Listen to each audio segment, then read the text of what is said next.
Welcome back नाज़रीन। और इस ब्रेक के अंदर हमने भी आपका साथ थोड़ी देर के लिए खोया, आपने भी हमारा साथ थोड़ी देर के लिए खोया, लेकिन आप जैसे ही वापस आए तो अब बहुत सारी ऐसी चीज़ें जो पाने के लिए, इन चीज़ों को बहुत इस तरह संभाल के रखें और इन चीज़ों को इस तरह संभाल के यूज़ करें, because these things can change your life. और फिर खोने की जगह सिर्फ पाते ही रहेंगे। अच्छा, मुझे पता है कि ये जो आपने बात बड़ी इंटरेस्टिंग सी कही इससे ब्रेक से जो पहले हम कर रहे थे कि इंसान जो है वो हर चीज़ को पाने की, डिस्टर्बिंग नहीं, इंसान हर चीज को पाने के लिए कोई ना कोई चीज देता है, उजरत जिस तरह की होगी, ठीक है ना। अब उसमें किस तरह इंसान वो अंदाजा लगाए कि मैं टाइम दूंगा तो मुझे फायदा होगा, नहीं दूंगा तो, क्योंकि देखें फ्रैंकली स्पीकिंग हर इंसान की जो सोच है बड़ी मटेरियलिस्टिक सी है, ठीक है। तो अगर मैं सोचती हूँ यार मैं अपने वालिदैन के, आज फॉर एग्जांपल आप हैं और आप बीमार हैं और मैं जाके आपको टाइम दूं, it's better that I do a show where I will get paid for like 15,000, I might go there. So what should I do, यानी how would I know that? Very good question. देखिए, इसको मैं तुम्हारे सवाल का जवाब इस तरह दूंगा कि आजकल टेलीविजन पे बड़ा आ रहा है कि जी एग्जाम में बड़ी चीटिंग हो रही है और बच्चे चीटिंग से पर्चे आउट हो रहे हैं, राइट। अब चीटिंग करने के बाद आप पाते क्या हैं? आप डिग्री पाते हैं, ठीक है। डिग्री पाने के बाद उस डिग्री से शायद आपको जॉब मिल जाए, वैसे तो बगैर डिग्री के भी मिल जाती है, नहीं तो सियासत में तो जगह मिल ही जाए, सियासत में तो बगैर डिग्री के भी मिल जाएगा, जाली से। डिग्री है, डिग्री है, मगर अब उसके अगेंस्ट आपने खोया किया। Very important question. जिस चीज़ पे हम अपने नाजरीन के तवज्जो को मरकूज़ करना चाहते हैं वो ये कि जब कोई चीज़ पाते हैं आप, उसके अगेंस्ट आपने खोया किया। तो अगर आपने एग्ज़ाम के अंदर चीटिंग करके एग्ज़ाम पास कर लिया, डिग्री मिल गई, खोया किया, आपने अपनी इंटेग्रिटी खो ली, आपने अपनी दयानतदारी खो दी, आपने अपनी ऑनेस्टी खो दी, तो अब आपके पास रहा क्या? अच्छा ठीक है, चलो इंटेग्रिटी, ऑनेस्टी, दयानतदारी, तीन चीज़ आपने बताई। दयानतदारी इज ऑनेस्टी, आपने चीज़ आप बताई, लेकिन क्या इन चीज़ों की आज वैल्यू है?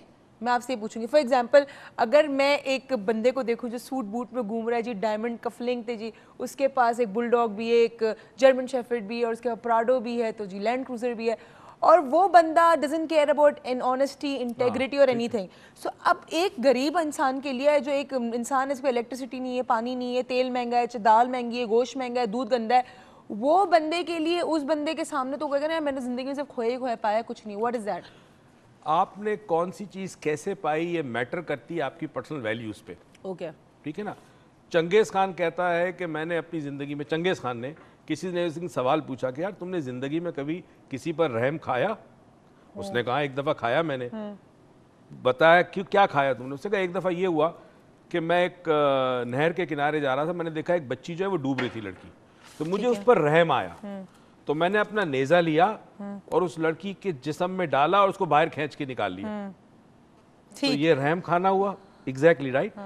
अब बताना ये है कि आपकी अपनी वैल्यूज जो आपके माँ बाप, आपका दीन आपको देता है, उस वैल्यू के अगेंस्ट जाओगे तो शायद दुनिया में आप बहुत कुछ कामयाबी हासिल कर लो, मगर एंड में आपने देखना है कि जो चीज़ आपने पानी है वो परमानेंट होनी चाहिए। ठीक, अब ये जो परमानेंट वाला सीन है हम आपसे पूछेंगे कॉलर के बाद। हमारे साथ समन साहिबा हैं पिंडी से। अस्सलाम वालेकुम। अस्सलाम वालेकुम। हेलो हेलो हेलो, कट गई। चले मिसेस शाहिद है कराची से। अस्सलाम वालेकुम।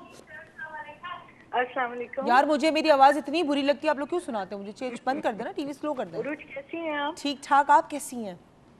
अल्लाह का शुक्र है। और पहले मैं सिर्फ डॉक्टर मुइस की फैन थी, अब मैं आपकी भी बड़ी ठीक ठाक फैन बन चुकी हूँ। I love you Mrs Shahid. मैंने क्लास ली है और जो एनर्जी लेवल मैंने आप में देखा है उसका सीक्रेट मालूम करना है कि उसका क्या सीक्रेट है। आपका प्यार, बहुत शुक्रिया, आपका प्यार उसका सीक्रेट है। और दूसरी चीज ये कि ये वाहिद प्रोग्राम है कि सर अस्सलाम वालेकुम। वालेकुम अस्सलाम जी। ये वाहिद प्रोग्राम है जिससे हम सिर्फ पाते ही पाते हैं, खोते कुछ भी नहीं। I sweet sweet, thank you so much. हम अपने प्रॉब्लम्स के सॉल्यूशन पाते हैं, हम एक उम्मीद पाते हैं और हम अपने मामलात को अच्छी तरह तरीके से गुजारने के लिए बेशुमार खजाने पाते हैं। बहुत शुक्रिया मिसेस शाहिद। और सर उरूज की जगह अपने आप को महसूस करके आपकी शफकत और मोहब्बत भी पाते हैं। आए बहुत शुक्रिया, बहुत शुक्रिया। आप सब मेरी जगह हैं, आप सबका, सबके सर पे इनका हाथ है। जी बताइए। जी, और दूसरी चीज ये सर कि 3 हफ्ते से मैं कॉल मिला रही थी, मेरी कॉल नहीं मिल रही थी। सॉरी। और ड्रीम्स के हवाले से भी एक बात ये कहनी थी कि वो EFT की वर्कशॉप के बाद 6 घंटे वहां पर मैंने जो गुजारे हैं उसके बाद पूरी रात आप और उरूज मेरे ख्वाब में रहे और वो वर्कशॉप दोबारा चली है। अरे जबरदस्त रिवीजन हो गया फ्री में, देखें। हाँ, इसके मुझे प्लीज जरूर बताइएगा कि इसका क्या मतलब है। ठीक है, ओके। ठीक है, जरूर। और आपका नाम भी हमने 4 डायमेंशन की जो वर्कशॉप हो रही है हमारी संडे को रीजन में, उसके लिए हमने लकी ड्रॉ के लिए आपका नाम डाल दिया है। Thank you so much. हमारे साथ एक और कॉलर है सुमेरा साहिबा कराची से। अस्सलाम वालेकुम। वालेकुम अस्सलाम। आप कैसी हैं? सुमेरा बच्चे मैं बिल्कुल ठीक हूँ, तुम कैसी हो? अल्हम्दुलिल्लाह। आप ठीक मेरी हो? मुईज़ अंकल से बात करवाएंगी? हाँ हाँ, सर से? इधर ही है, करो करो। अस्सलाम वालेकुम। वालेकुम अस्सलाम सर, क्या हाल है? मैं ठीक ठाक हूँ सुमेरा। आजा, अच्छे लग रहे हैं माशाल्लाह माशाल्लाह। बहुत शुक्रिया। क्या अच्छा बात है सर, सबसे पहली बात मुझे वही स्टूडेंट मतलब वही वाला सवाल पूछना था एग्जाम्स वाला, वो आप पहले ही पूछ चुके। और दूसरा मेरा सवाल ये है कि मतलब मेरे इर्द गिर्द के कुछ लोग हैं, मैं मेंशन नहीं करूंगी, वो लोग बहुत रॉन्ग वे पे जा रहे हैं। मुझे लिटरली इतना होता है कि मैं किसी भी तरह उनको बचा लूं, लेकिन वो लोग मेरी बात सुनने को ही तैयार नहीं होते। मुझे समझ में नहीं आता मैं किस तरह उनको रियलिटी दिखाऊं। मैं बहुत कुछ करना चाहती हूँ, लेकिन मुझे ऐसा लगता है जैसे मैं कुछ कर ही नहीं पा रही हूँ, मैं सब कुछ खो रही हूँ। ठीक है सुमेरा, इस पे बात करते। थैंक यू और सो मेरा मच। नाम तुम्हारा WhatsApp नाम भी में डाल डाल दिया है मैंने 4 डायमेंशन की वर्कशॉप के लिए। Thank you so much for your call. Mrs Hussain साहिबा हैं कराची से। अस्सलाम वालेकुम। जी सलाम रोज। वालेकुम अस्सलाम, कैसी हैं आप? बिल्कुल ठीक ठाक। सलाम डॉक्टर साहब। वालेकुम सलाम जी। डॉक्टर साहब मुझे एक बात पूछनी है जो कि टॉपिक से रिलेटेड है। जी जी। मेरा जो बचपन है बेसिकली वो ऐसी फैमिली में गुजरा है जहाँ पे आपको आपकी फैमिली से आपको इतनी अटेंशन नहीं मिलती है। ठीक है। ठीक है, लेकिन जब मैं प्रोफेशनल लाइफ में गई तो मैंने आसपास लोगों को देखा कि मोस्ट प्रॉब्ली वो आपको इस तरह की अटेंशन देते हैं जो बेसिकली आप घर में भी चाह रहे होते हैं। ठीक है। और कभी कभार आपकी कम्युनिकेशन से कोई आपको इतना क्लिक करता है कि आप अपनी उससे पर्सनल लाइफ भी शेयर करना शुरू हो जाते हैं। ठीक है। ठीक है, तो मैं ये सोच रही थी कि लेट्स से मेरे साथ इस तरह से जिंदगी में वाकया हुआ है कि मैंने एक ऐसे इंसान है जिनके साथ अपनी काफी पर्सनल लाइफ शेयर की है, ठीक है। जस्ट बिकॉज कि मुझे फैमिली में अटेंशन नहीं मिली या मुझे है। ऐसी कोई गाइडेंस नहीं मिली ठीक कि है। जो मैं फैमिली में मिलनी चाहिए थी। ठीक है।